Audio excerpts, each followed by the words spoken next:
We're ready to move on, right? Good.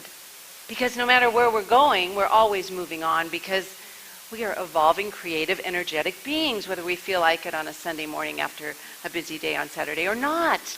We're still busy and going and creative and attracting life. So wherever we go, whether we have our suitcase in our hand, we got to take that welcome mat with us. The welcome mat comes with us wherever we go because whether we know it or not, we're continually putting out what we want in our lives. Now before I get to that, I want to say that there's people here in our center that truly care about the well-being, the evolutionary process of our center. And this next Sunday is the first Sunday of our Adventure in Spirit program. And this year, 2014, the Adventure in Spirit is based on a book about the Bhagavad Gita, and it's called Answering the Call. The call to something more, the call to expanded life. And as Jean Houston said, we can no longer live as pale, diminished versions of ourselves. Thank God for that. That sounds terrible, a pale, diminished version of ourselves, but she says we need to expand not only just deepen our spiritual side, our spiritual nature, we have to expand our senses because we are divinely human individuals, and to be fully alive, we need to expand all parts of ourselves, our humanness and our divinity. So we have these beautiful facilitators and hosts that are getting together to create home study groups where you can they're putting out the welcome mats. So we can get in groups of 8 to 10 people and really connect and talk at a deeper level. If you are a hostess that has put out the welcome mat to host a group of people in your home, would you stand up, please? Yay! Beautiful. Beautiful. Thank you. We appreciate that because that welcome mat is very invitational, and as you've recognized and known, life is an invitation. Sometimes it feels like an invitation to grow old, but that's not its invitation. Its invitation is to get wise. It's about seeking wisdom and learning. How beautiful is that? Now, when we talk about the welcome mat, I want to talk about two different areas of life. Ernest Holmes says our soul is on a pathway of experience, self-discovery, in returning to the Father's house, the kingdom of heaven, to oneness, to love, to whatever you want to put there. But we're on that journey. And Ernest Holmes also says God is love and God is law. And that's why we're love, religious, law, scientists. They meld together. We bring that together. So this morning we're going to talk about how we are welcome mats. And not mats to get walked all over. But welcome mats to be in that co-creative process, to really be in charge of what we're creating. If we realize that we are vibrational beings, we're vibrational beings, and if we look at that, vibrations attract. And our thought focuses our vibration. As we say, thoughts are creative, thoughts are things, change your thinking, change your life. But if we're just thinking all sorts of millions of different kinds of thoughts, how many of you have monkey mind all the time? That's not very creative. Or what it's creating is not very comfortable. So we want to focus our thoughts, and we do that through our intentions in life. So think for a moment in your life right now, what are you intending with the power of your thoughts? What are you intending for your life? Because I think sometimes we don't spend enough time, like on a daily basis, just thinking, if we take a reading of any sort, if it's the science of mind, if it's a magazine, a spiritual magazine, if it's a poem, if it's a beautiful reading, a positive reading, to just set our intention. What do we want for our lives? Because our intentions, you can tell what your intention is by the actions you take. So what actions are you taking? We want to keep ourselves focused and in alignment with moving on, moving upward, putting out that welcome mat for good. So let's talk for a minute about God is law. Well, law, meaning that's the part of this beautiful creative essence that is all that is responding to us. It is the impersonal aspect of God, the mechanical aspect that is like any physical law of gravity or any force in nature, the law of attraction. What life is intelligent. It responds to us. And so what we put out there, it will respond to. But as Rumi says, God accepts counterfeit money as if it were real. He's calling, she's calling. We're here. Counterfeit money as if it were real. Now, he's not talking about money, dollar money. He's talking about spiritual coin. Whatever we put out there, this creative life doesn't go, that's a really good idea that you're thinking that thought. Or, shouldn't be there. It gives us what we put out there. And we have to be really careful if we think about that, how we're creating our life. We don't always really understand what we're creating because we have our thoughts are creative, but we hold a subconscious mind that's the majority of our energy system. But if we look at our life and we're not creating the life of peace and love and joy and harmony and abundance and love and yada, yada, yada that we want, we better take a look at if we're doing the work. I love the song, just letting go of the regret, the blame, the past, the fear. So many of us put a little welcome mat out and it says welcome. But when you pick the mat up, you know what it's made of? Ooh, all that stuff I just said. Fear, regret, anger, hatred, unhappiness, lack of forgiveness. And we put that mat out and we plaster a welcome sign over it and wonder, well, why aren't people coming? Why am I not getting what I want? Because we don't realize that the vibrational being, this energetic being, like attracts like, love begets love. We can turn that around too. You can figure that one out. And so we've got to be really conscious of what really we're putting out there. Ernest Holmes, I read in one of the books, and I'm sure he changed this often, but I just picked it up last night and opened it to this page, and it said, the greatest gift we can give ourselves is to heal our sense of loneliness. Wow. Greatest gift we can give ourselves. And how do we do that? When we think about loneliness, what is the antidote? Oneness. I was so moved by the line of ministers, practitioner interns that were up here this morning. That's the kind of support we have. If anybody says they're lonely, we have people here that can hold and know the truth. We are not alone. Wow. It was Thich Nhat Hanh, that beautiful Vietnamese Buddhist monk, peace activist. I loved your reading this morning, Bill. Thank you. And that's actually the welcome mat, the front page of the Science of Mind textbook. Peace be with you. Who wouldn't want to enter in with that beautiful invitation? But Thich Nhat Hanh says, we are here, right here in this human existence, to awaken from our sense of separation, to awaken from any sense that we are separate from life, and to be fully engaged in life. So how do you and I really wake up and be fully alive and present when sometimes we really don't want to be?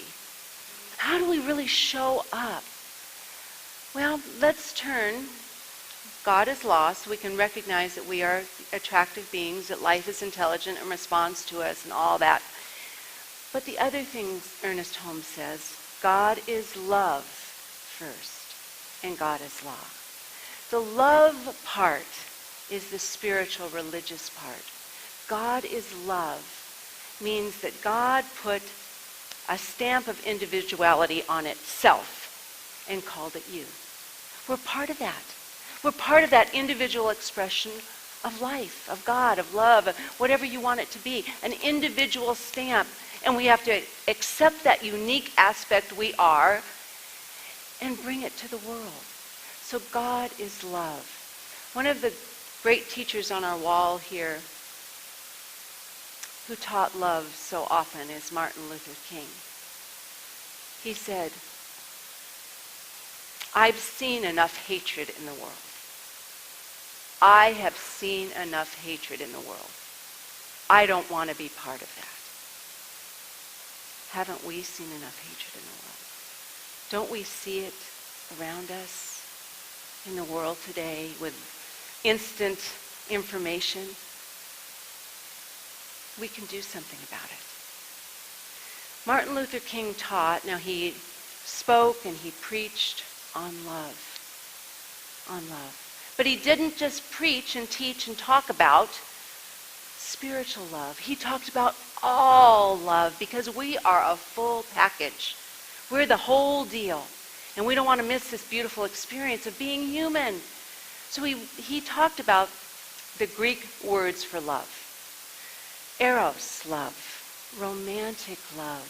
Sensual love. Love that wakes us up on the human plane. It's a beautiful gift we're given as human beings. It tickles our fancy and wakes us up. In fact, it wasn't just Martin Luther King that talked about Eros love. It's actually talked about in the Old Testament. The Jewish writers of the Old Testament realized that there are many lazy people. Not us. We know better. But who don't want to do the work, the spiritual work, because we talk about it every single Sunday. It's the practice, practice, practice to keep our minds on the spiritual road. We've got to work it.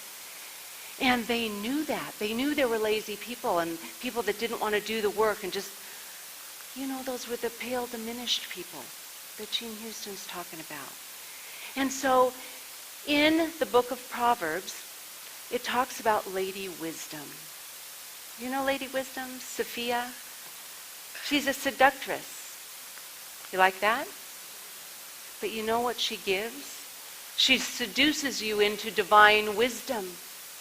But she wakens your senses. She gets you thinking and looking. She wakes you up and then teaches you the divine wisdom. She's there. She's there. But we have to do our work around this. There was a verse from the Bible that I never really quite got for sure. And it's something Jesus said.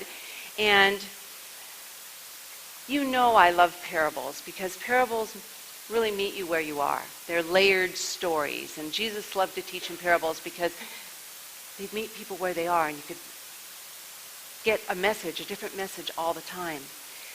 Well, when the disciples went to him and asked him why he teaches in parables, the disciples said, what's the point? Why do you speak in parables? And he answered, to you it has been given to know the secrets of heaven, but to them it has not been given. I would change that. It's been given to all of us. There is a place in us that we call the divine urge, the spark of divinity, whatever you call it. There is a place right at the center of us that is a channel for whatever you want to call it, spirit, infinite wisdom, divine creativity, whatever you want, it's there. We get the choice if we want to keep that door open to it or not. So it's given to us, but it's closed. So I would say, but to some, it is closed. And he went on to say, and this is the part I wasn't really sure until I talked to a wonderful friend who explained it to me. For those who have, more will be given, and they will have an abundance. But from those who have nothing, even what they have will be taken away. That sounds terrible, doesn't it? It sounds harsh and hard. Everything is going to be taken away. If you don't have any money, then you're not, even the little bit you have is going to be taken away. But that's not what Jesus meant. He was talking about that divine wisdom. How many of you know what it feels like when you step on that spiritual path that you can't get off no matter how hard you want to try? You know what that is? It's like your feet are stuck. Oh, you can't get off because you know where you're going is good. It takes work, it takes focus, it takes responsibility, but it is good. And that's the wisdom that Jesus was talking about. The people that are willing to do the work to keep on the path of returning home to the place of oneness. And for those that don't have it, for those that don't have that door open to that divine urge, you can teach and teach and teach, teach and teach, and it's just not going to happen.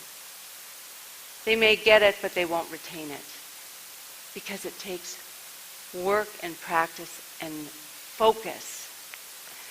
So Martin Luther King definitely talked about the eros love.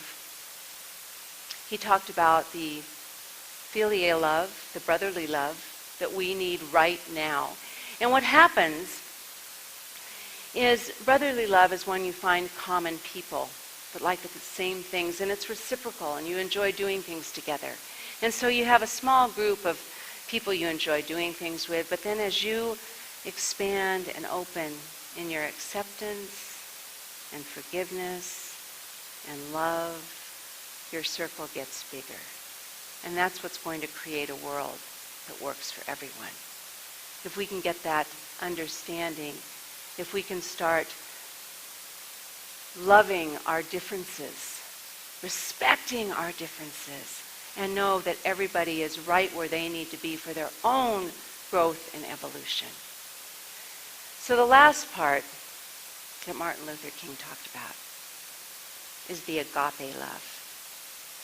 And that's the love that theologians would call the love of God in the human heart. That's the open vessel for us, the love of God in the human heart. And let me tell you, for those that have awakened to that love of God, and it can be a revolving door. Has anybody noticed? Sometimes. Hafez, I love the Sufi mystics because they're all just so juicy in their love for everything, and it's all beautiful. And Hafez wrote about this oneness when he was there. He said, where is the door to God? Where's the door to God? In the sound of a barking dog, in the ring of a hammer, in a drop of rain, in the face of everyone I meet. In the face of everyone I meet. Not just the people I like. So, that agape love is available to us. And I'm just going to invite you right now to just close your eyes for a minute. Untangle, unfold, undo yourself. We are fluid beings, and that should be a woohoo! Because we're moving, we're growing, we can change, we're changeable and malleable no matter how tough and rough we think we are. So just feel yourself, your life right now, as you breathe in the greater understanding. And I talked about this last week when Rumi said the process of purification is a two-step process every day. So let's just breathe in the first step and let go. The song we sang, I release and I let go. Just let go. Any of that stuff, that lower vibrational energy of fear and anger and resentment and whatever it is, just let it go. Until you feel the space in you now, the opening. And you open the doorway. The doorway to the divine. And as Rumi said, after you purge and cleanse and let go, pull down a quality of God. Pull down an essence of God, whether it be love or peace compassion, understanding, acceptance, forgiveness, beauty, whatever it is right now, pull it down and embody it. Fill your being with it. That you allow this day with your intention, your focus, to move out into the world radiating the light of this God quality that you have chosen.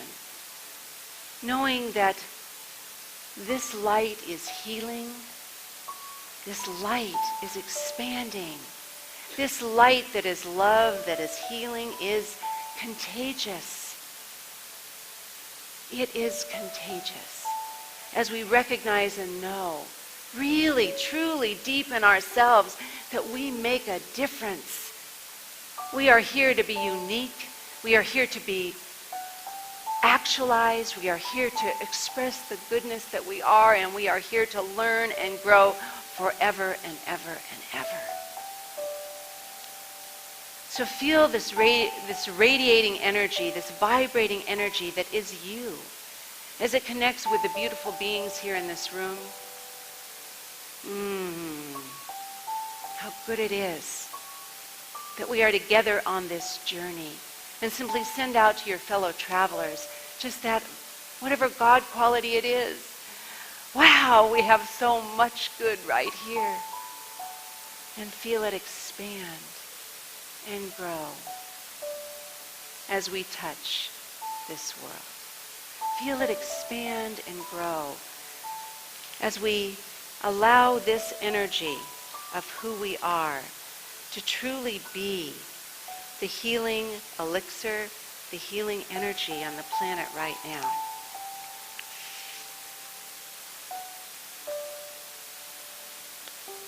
And I'm going to read to you a prayer from our Science of Mind textbook. And we'll put it on our screen too. If you want to read it along with me, you can, or just accept it and hold it within yourself. And when you really feel it, we're going to close with the last part together. The great love which I now feel for the world is the love of God. And it is felt by all and comes back to me from all. I understand all people, and this understanding is reflected back to me from all. I give friendship, therefore I have. I help, therefore I am. I uplift, therefore I am.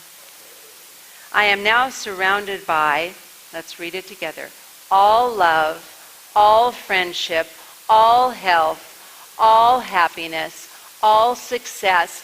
Now let's stand together on this one for these last 3 lines, and we're going to take a minute on that last line and absolutely energetically feel this goodness surrounding this planet on which we live and absolutely shooting out into our universe. I am one with life. Let's read that again. I am one with life. I wait in the silence while the Great Spirit bears this message to the world. And would you just, as you're here, we said together, we are the messengers. So whatever that God quality was, could we just call it out right now? Whether it's love, peace, be bold in it. Wisdom, love, peace, joy, beauty, aliveness, and just be permeated as we've shared our goodness with each other. And just for a moment, will you just look around at all the beautiful people that are here? You're all so beautiful and perfect. And just anchor in what we've just done. Let's anchor it in by saying together, and so it is. I bless and appreciate each one of you, and I love you, love you, love you deeply, deeply, deeply. Thank you. Thank you.